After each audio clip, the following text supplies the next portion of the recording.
pour les brides du masque, on peut utiliser des élastiques, tout type d'élastiques, que l'on viendra fixer comme ici sur le côté du masque pour le passer derrière les oreilles ou derrière la tête.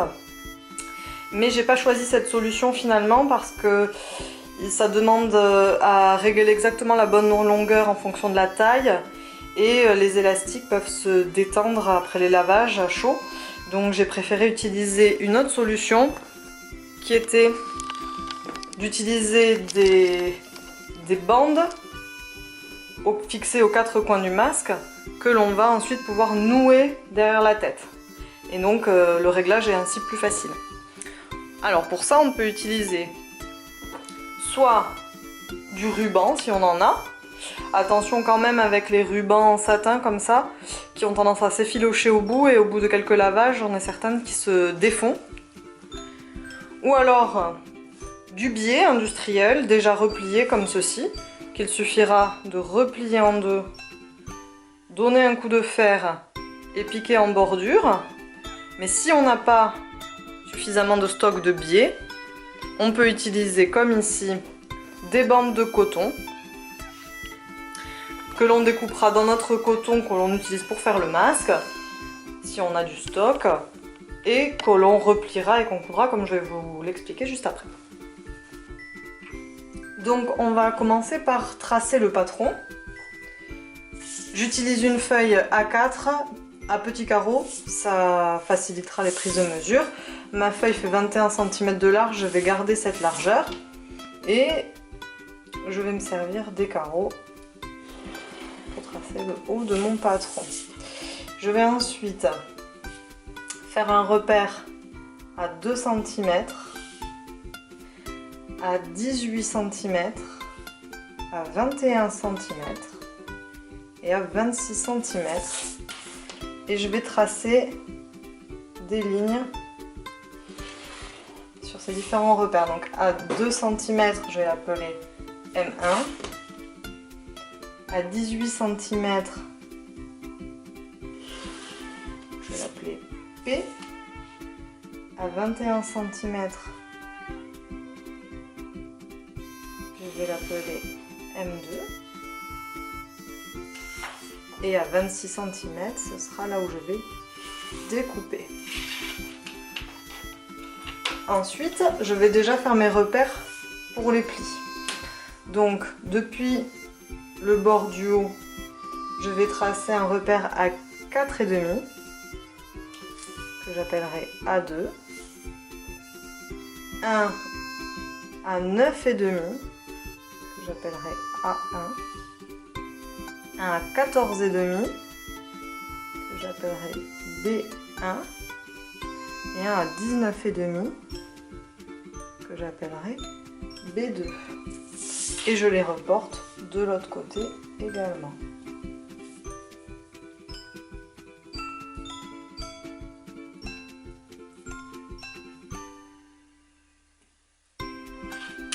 Je découpe simplement ma ligne du haut et ma ligne du bas.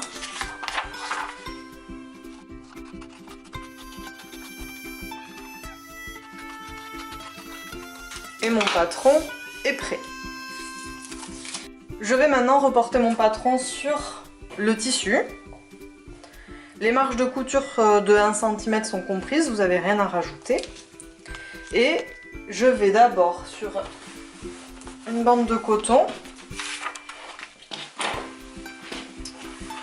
dessiner ma pièce globale. J'utilise mon crayon craie, ou sinon si vous n'en avez pas, un stylo peut faire l'affaire. Mais le crayon craie s'efface à l'eau.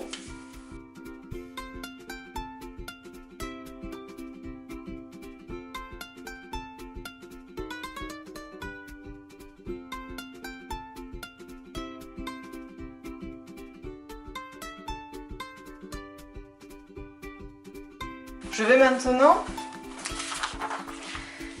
plier mon patron sur la ligne P.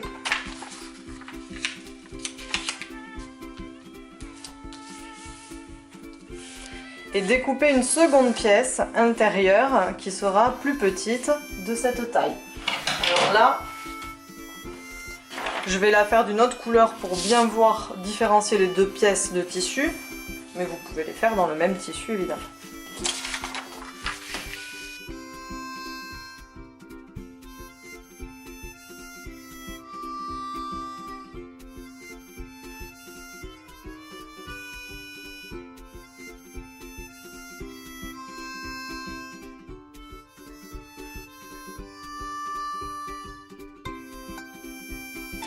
J'ai maintenant mes deux pièces de tissu. Maintenant, je vais découper les brides de tissu pour faire les liens qui attacheront mon masque. Donc pour ça, je peux utiliser n'importe quel coton. Celui-là est un peu plus fin, donc je vais me servir de celui-là que je n'utilise pas pour le masque. Je vais faire des bandes de tissu de 4 cm de large que je vais découper, même déchirer dans mon tissu. Donc je me fais un repère à 4 cm et dans le droit fil du tissu, je vais pouvoir plus facilement le déchirer. Il me faudra 4 bandes de tissu d'une longueur de 35 à 40 cm et de 4 cm de large. Cette bande de 4 cm par 40, on va maintenant la replier pour en faire une sorte de biais. On le plie en deux pour marquer le centre et on passe un coup de fer.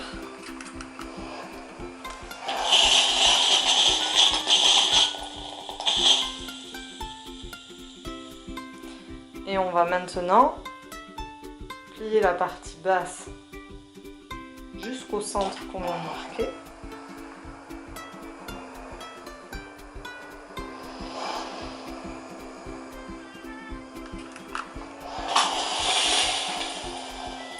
Et pareil avec la partie haute.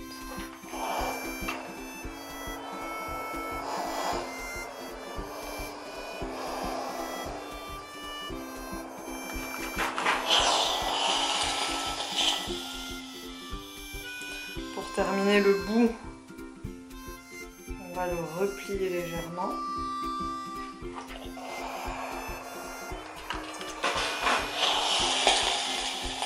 Avant de plier en deux, en mettant bien bord à bord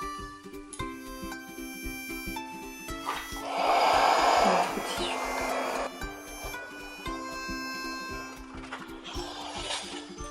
Je vais maintenant piquer en bordure avec un point droit. Je place mon tissu sous la machine.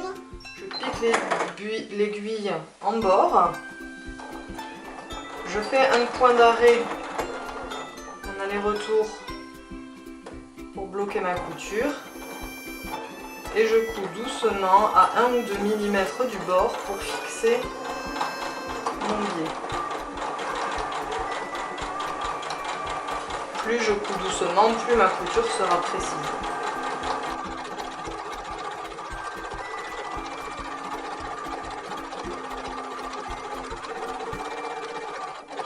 Je n'oublie pas le point d'arrêt à la fin pour bloquer ma couture. Un petit aller-retour. Voilà. Et je reproduis ça sur mes 4 liens. Donc j'ai mes deux pièces de tissu, l'avant et l'arrière, qui font la même largeur 21, mais pas la même longueur. Donc les parties basses, je vais devoir m'en occuper pour éviter qu'elles s'effilochent à force avec les lavages.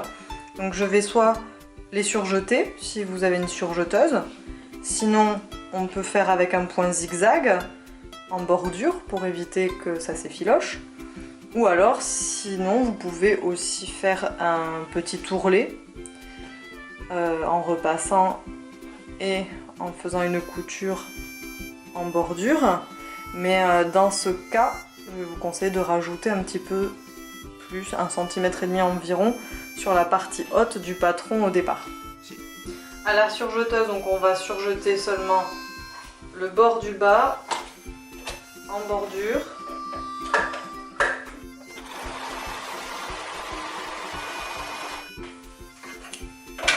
et là ça ne s'effilochera pas.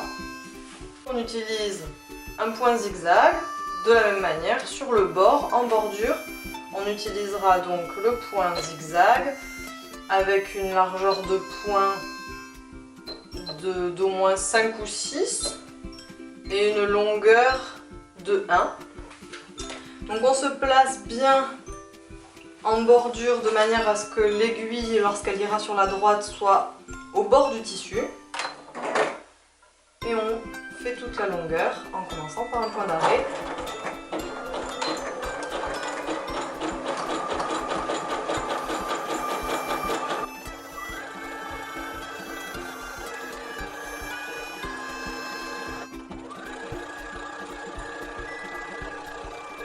Et en terminant par une marche arrière, un point d'arrêt pour bloquer le tissu.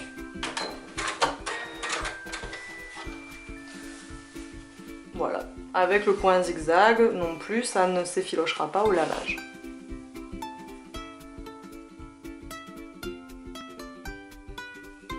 Donc mes deux pièces, une fois surjetées en bas, je vais les mettre endroit contre endroit. Alors là, mon tissu est pareil du côté endroit de l'envers, mais un tissu à motif, ça se verrait mieux.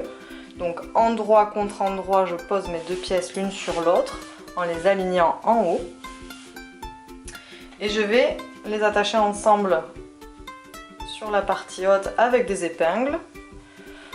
Il est plutôt recommandé d'utiliser des pinces à tissu pour éviter de percer inutilement le tissu qui servira de protection comme masque. Mais là, sur cette zone, ce sera à l'intérieur de la couture. Ce ne sera pas une zone de protection, donc on peut utiliser des épingles. Je vais marquer le centre de ma pièce en la pliant en deux et en marquant le pli. J'ai donc ici le repère du milieu de ma pièce. À partir de ce milieu, je vais faire un repère à 2 cm et 1 cm. Et à partir de ces repères, je vais faire un point à 3 cm d'un côté et 3 cm de l'autre.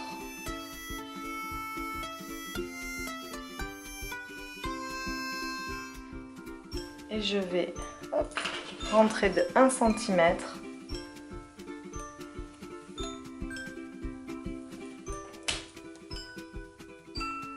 relier jusqu'au centre. Vous avez ici les mesures, donc à 3 cm de chaque côté, 1 cm du bord et 1 cm vers le bas. Je remplace de 3 cm et un petit rentré ici de 1 cm et je continue jusqu'au bord. Je vais donc venir coudre sur mon tracé en suivant ce tracé là, en revenant en arrière, en contournant, en revenant jusqu'ici et en revenant en arrière jusqu'au bout.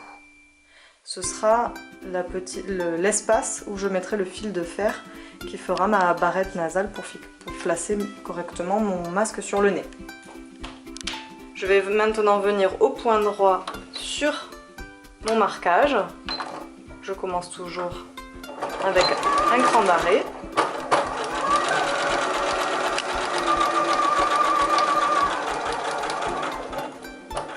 Arrivé au bout du tracé, je lève mon aiguille et je reviens en arrière.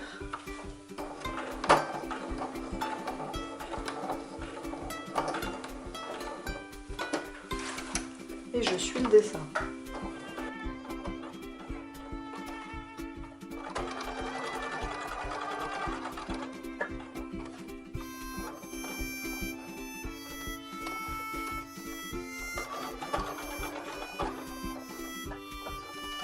Hop, je retourne et je termine jusqu'au bout du tissu.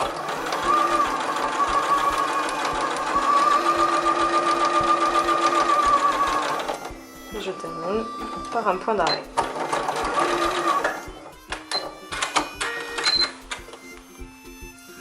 J'ai donc cousu sur le dessin précédemment tracé. Je vais maintenant plier mon patron sur la ligne M2 et replacer mon patron sur le bord de mes tissus. la partie qui est en dessous, je vais la plier, marquer le pli au fer. Ce sera le rabat vers l'intérieur qui me permettra d'insérer ma lingette filtre à la fin.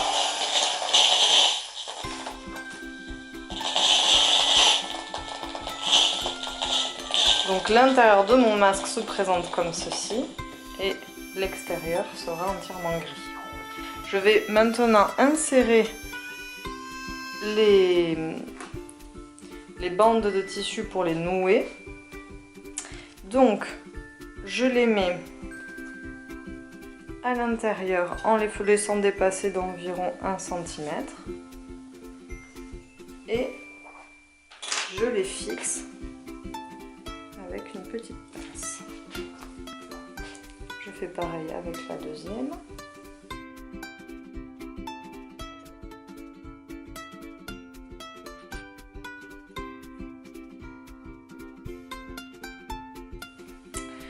Maintenant, je vais nouer ensemble mes lanières pour éviter qu'elles passent là où je vais coudre et que je les couse par erreur avec.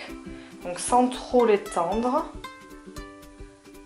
sans déformer mon carré de tissu, je vais faire un nœud pour les rassembler au centre.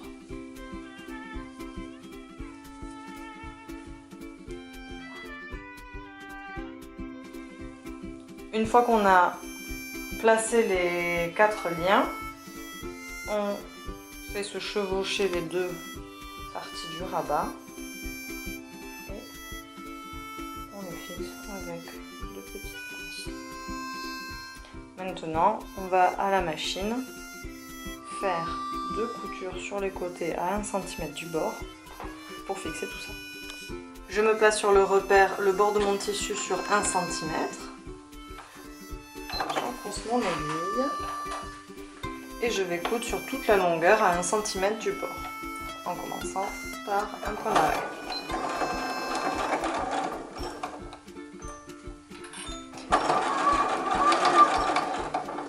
Et je vais insister, je vais faire un petit aller-retour supplémentaire au niveau du passage des sangles pour solidifier le tout.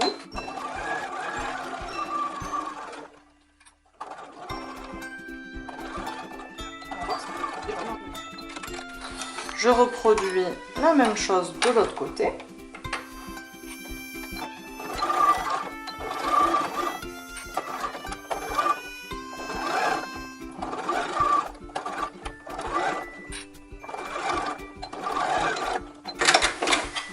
Et je coupe mes fils. Je vais maintenant couper les angles de mes coins de tissu pour éviter qu'il y ait un excédent de tissu lorsque je vais le retourner, en prenant soin de ne pas couper les coutures.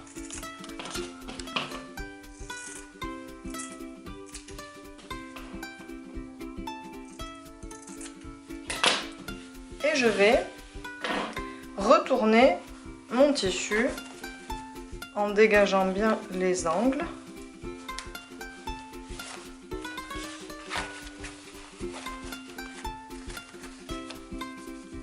Pour bien pousser les angles, je peux utiliser un objet un petit peu pointu, mais pas coupant, par exemple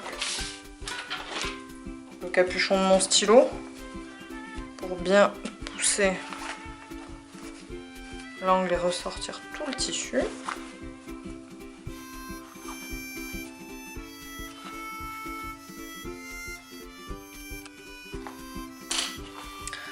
Je peux dénouer mes sangles, elles n'ont pas été prises dans les coutures. Et je vais faire rouloter mes coutures pour bien faire ressortir le tissu.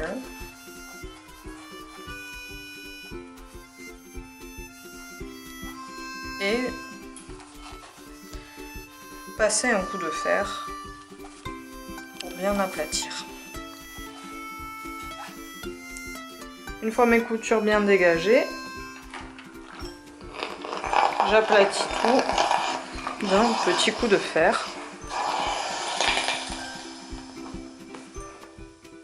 Je vais maintenant plier mon patron sur les deux lignes M, M1, M2, qui sont les marges que j'avais prises pour les coutures et le rabat.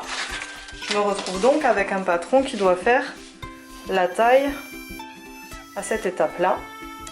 Et je vais y reporter mes repères A1, A2, B1, B2 sur les bords du tissu. Idéalement, j'utiliserai plutôt la craie. Ici, on voit bien. Et je fais la même chose en face.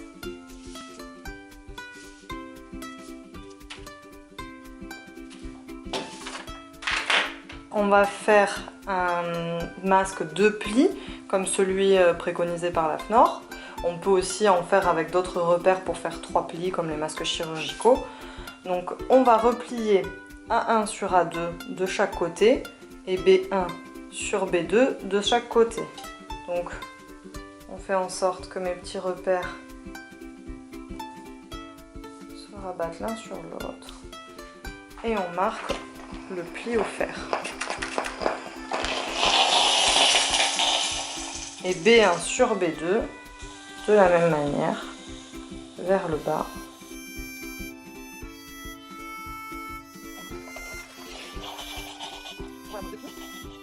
Il ne me reste plus qu'à faire une surpiqûre en bordure de chaque côté pour fixer ces plis. Dans ce cas-là, on va changer l'aiguille de la machine pour une aiguille 90 plus résistante, puisqu'il va y avoir pas mal d'épaisseur à coudre ensemble. J'ai mis en place mon aiguille 90 à la place de la 75 et je maintiens mes plis avec des petites pinces pour le temps de la couture. Je me mets en bordure de ma pièce grise en point droit et je vais faire une ligne jusqu'au bout.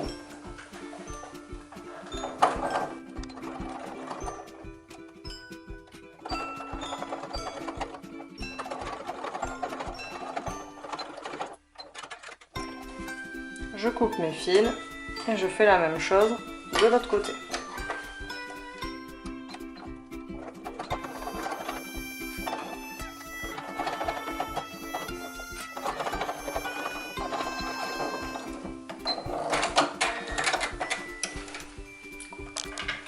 J'ai donc là mon masque terminé avec les 2 plis sur la face avant et à l'arrière avec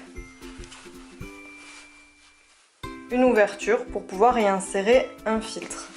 Alors les filtres, j'ai lu qu'on pouvait utiliser des mouchoirs jetables, de l'essuie-tout ou un filtre à café, mais ce que je pense le mieux, ce sont ces types de lingettes, type Swiffer, qui attrapent la poussière, électrostatique, parce qu'elles auraient une composition plus proche de celle des masques chirurgicaux industriels.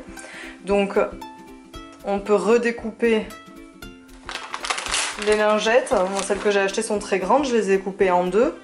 Et puis pour pouvoir les placer plus facilement, on peut également découper un petit peu les coins pour que ça ait la forme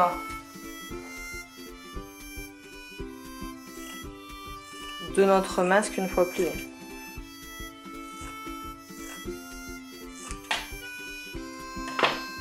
Que l'on viendra donc insérer à l'intérieur de notre masque en l'étirant. Et ces lingettes devront être changées, jetées et remplacées au bout de 4 heures à chaque fois que l'on changera le masque en tissu, qu'il faut également changer toutes les 4 heures et passer en machine à 60 degrés. On a fait également une petite ouverture ici, une petite fente pour y mettre un fil de fer qui fera la tâche sur le nez pour ajuster correctement. Alors pour ça, je peux utiliser un petit bout de fil de fer ou de câble électrique, ou certains utilisent aussi les attaches qu'il y a sur les paquets de pain de mie. On va prendre un petit bout de 5 cm de long de fil de fer que l'on va venir insérer en haut dans le petit orifice qu'on a fait tout à l'heure. Et on pourra donc l'enlever à chaque fois qu'on a besoin de mettre notre masque à la machine à laver en le sortant de cet orifice. Il permettra d'ajuster correctement sur le nez l'emplacement du masque.